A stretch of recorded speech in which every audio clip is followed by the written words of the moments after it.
Hello everyone out there in YouTube land. I'm the Scent Maven. Welcome back to my channel, Shopping in Scents, for an unbelievable story. An unbelievable story. I could not make this ish up if I tried. Are you ready for the continuing car saga?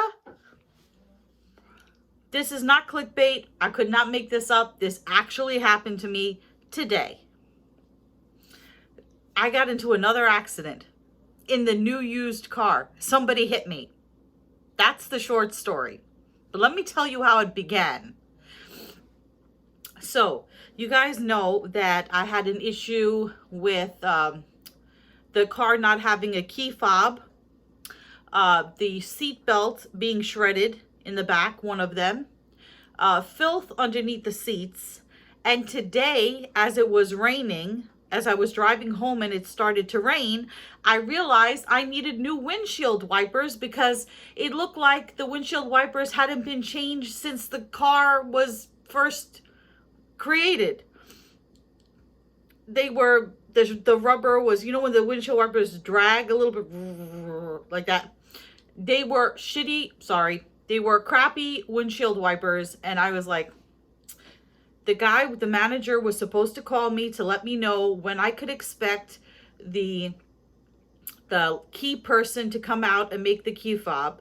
He was supposed to update me on the seatbelt. I didn't hear from him. Now I'm driving home in the rain and I realize that the windshield wipers are crappy. So I was like, you know what? I'm going to go and see this guy because he's not calling me back. I texted the secretary asking for an update. Didn't get any answer. I said, you know what? I'm going to drive there after work and I'm going to talk to this guy and I'm going to see what he has to say. So I go there and I said, listen, I didn't hear from you and I was concerned. What are we doing about the key fob and the seat belt and the filth under the seats? And now my windshield wipers are crappy.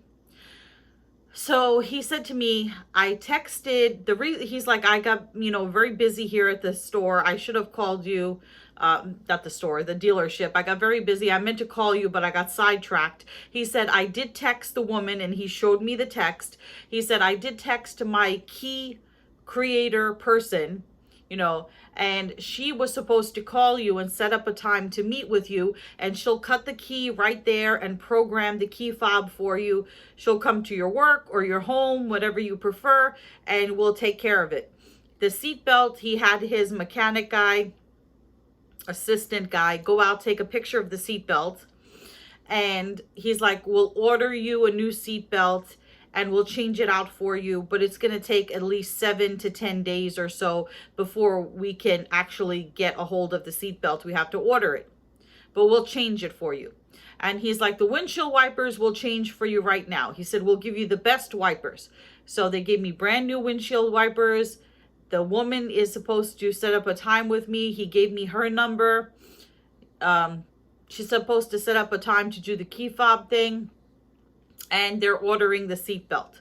As far as the filth under the seats, he's like, we don't dismantle the car and clean in all crevices.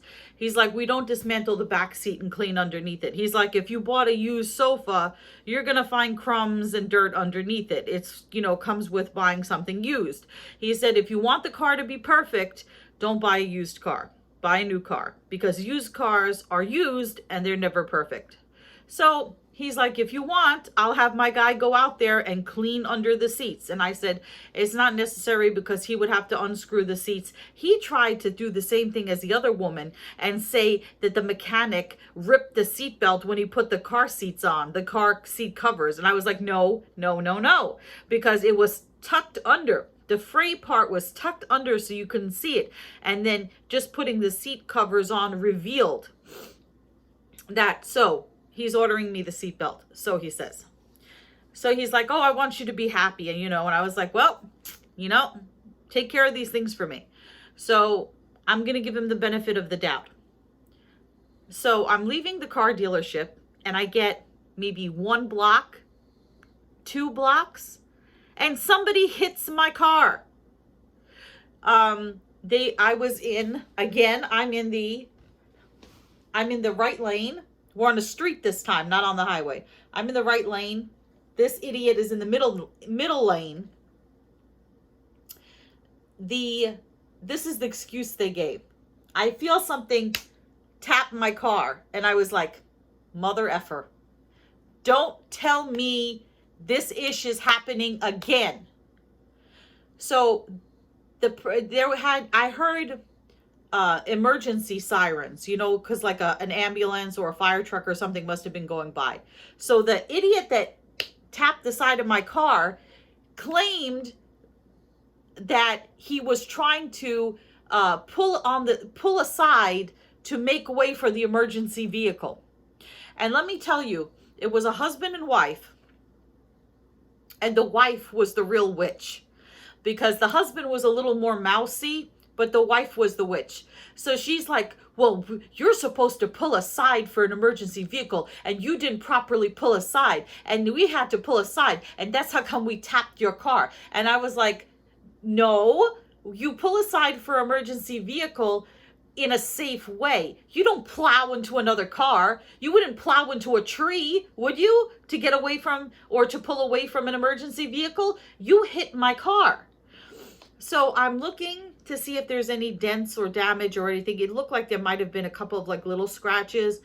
And then like the side where the trunk meets the panel over the wheel, I had to like pop it back a little bit. But I said to myself, I looked real thoroughly. I looked real thoroughly because I wanted to make sure there was no real damage. So then I was like, you know what? I said, you know, give me your information. And he said, no. He said, no.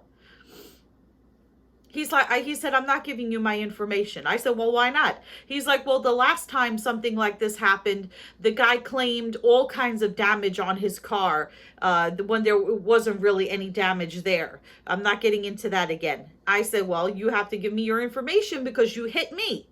And he refused to give me his information. I took a picture of his license plate and I said, well, then I'm calling the police. And the woman, the wife, she was like, why can't we be good people about this?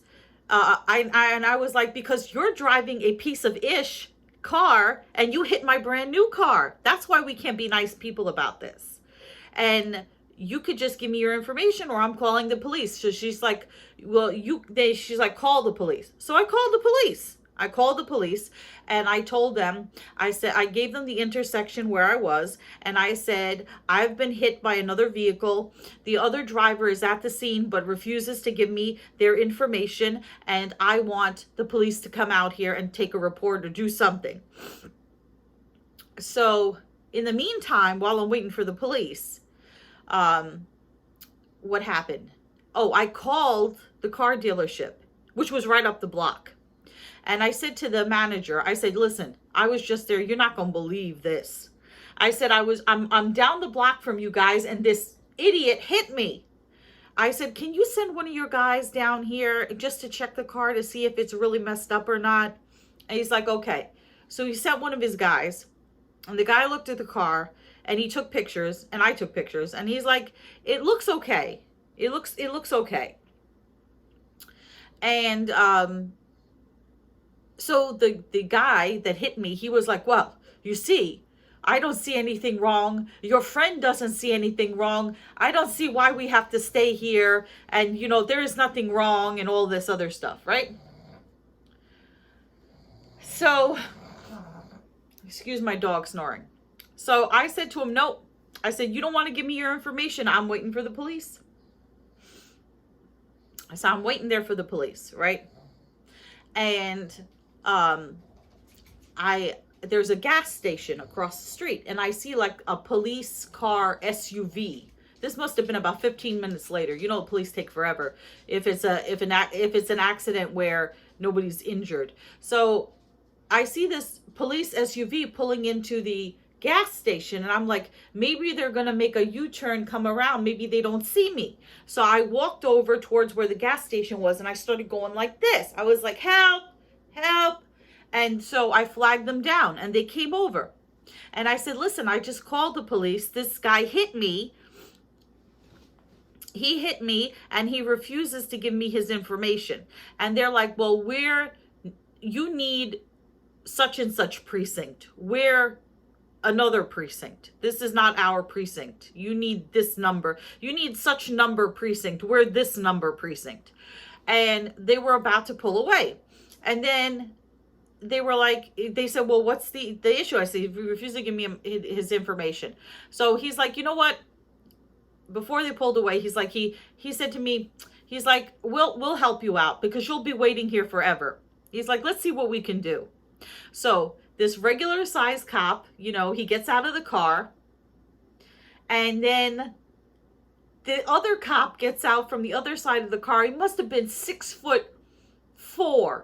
I mean, he was this huge, like, behemoth of a guy. Not that he was fat or anything, like Arnold Schwarzenegger looking, tall, muscular, like, kick your behind cop. And I was like, yes, I got like the top. This guy is intimidating looking.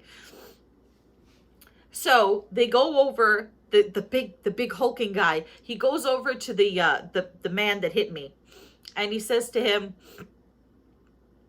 what happened here? Did you hit her car? What happened? And he's like, well, we were side by side, and I was changing lanes, and maybe I touched her car because there was an ambulance or whatever, emergency vehicle going by. So maybe I brushed her car. And so the police officer was like, you hit her car. Just be honest and say you hit her car. And so he was like, yes, I hit her car. So he's like, well, you have to give her your information. He says to the guy, he goes, are you driving a stolen? He goes, sir, are you driving a stolen vehicle? And the guy is like, no. And then he's like, sir, do you not have insurance? And he's like, no, I have insurance. So he's like, well, then there is no reason for you two not to exchange information. He's like, we don't do a police report anymore. They stopped doing that. He's like, but you two exchange information. I gave the guy my information. He gave me his information because that cop was a big dude. And then I was like, so I said to him, so he goes, but I strongly suggest, and I took a picture of the cop's badge, one of the cops, not the behemoth cop, but the other cop, because I couldn't get the other guy's badge, and I was kind of a little afraid of him. But he was really good. He was very authoritative. So I got the cop's badge. I took a picture of it, and I took a picture of their vehicle so I would know what precinct and everything they were from. So he's the tall, big guy. He says to me, he goes, I highly suggest that neither one of you call your insurance company. You've exchanged information. He said, but I highly suggest, since there seems to be no damage, that neither one of you call your insurance company and report it. Because if you report it, New York is a no-fault state, and your insurance will go up 1%, and his insurance will go up 1%. And for something that appears to be no real damage, it's really not worth it. So but he said to me, but he goes, it looks like there's no damage now. But he said, if you drive home and your bumper falls off, you need to have this man's information. So we swapped information, and his wife was still being a nasty witch, right? So anyway, so I said to him like this. I said to the guy, I was like, listen, we've exchanged information, right? I said, I think things are okay. I said, let's do this. I said, I won't call my insurance company. You don't call your insurance company. We have each other's information. Let's part ways and just be done. So that's what we did. But the thing is, the wife was like, you just want to call the police because you want to keep us here. Because if we try to leave, you're going to say that we left the scene of an accident. And I said, you damn right. You damn right.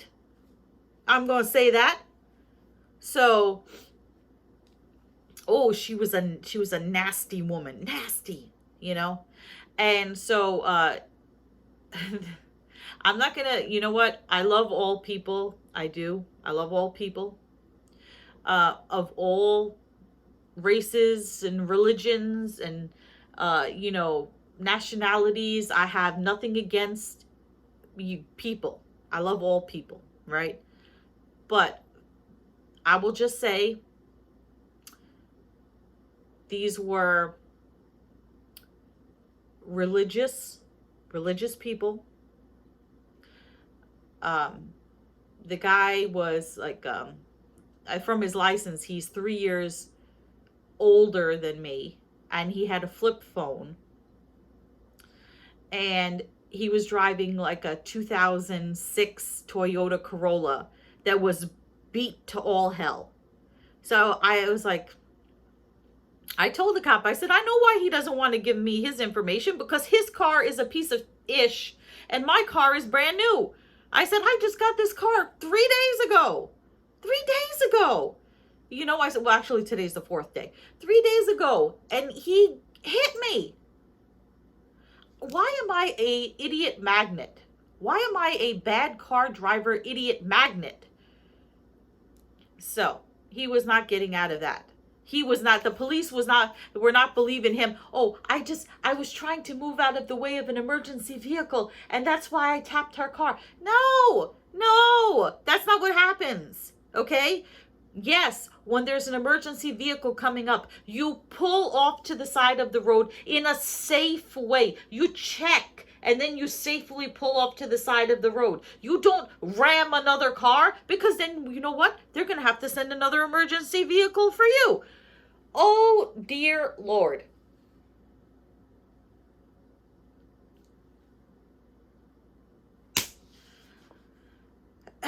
So that was my day. That was my day. After work, that was my day. That was my day. I cannot believe this ish is happening to me. Okay. But thank God the car seems to be okay. Car seems to be okay. I wasn't hurt. And yeah. Ugh, it's giving me chills. So anyway, I will say that on a brighter note, you guys know I had this issue with my glasses. So this very nice company had contacted me a while back, asking me if I would try out their glasses. I'm not wearing them now. These are my old glasses, but they said, pick out some frames, send us your prescription. We'll send you a pair of free glasses, and you'll review them on our channel. So it's been about almost 2 weeks, about 10 days. And yeah, and I got the glasses in the mail today. So I am going to try them out. I did put them on. I really like them. But I want to do a thorough review. So I want to wear them for a day and see how they are and everything. So far, I mean, I like aesthetically, I like the way they look. And they seem like it's so nice to put on glasses that are not 8 years old and scratched and everything.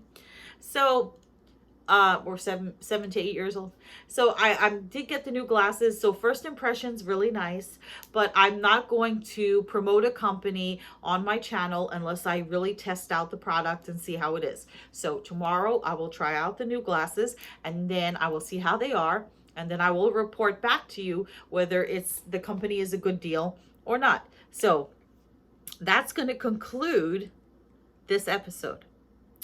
So remember to comment, rate, and subscribe.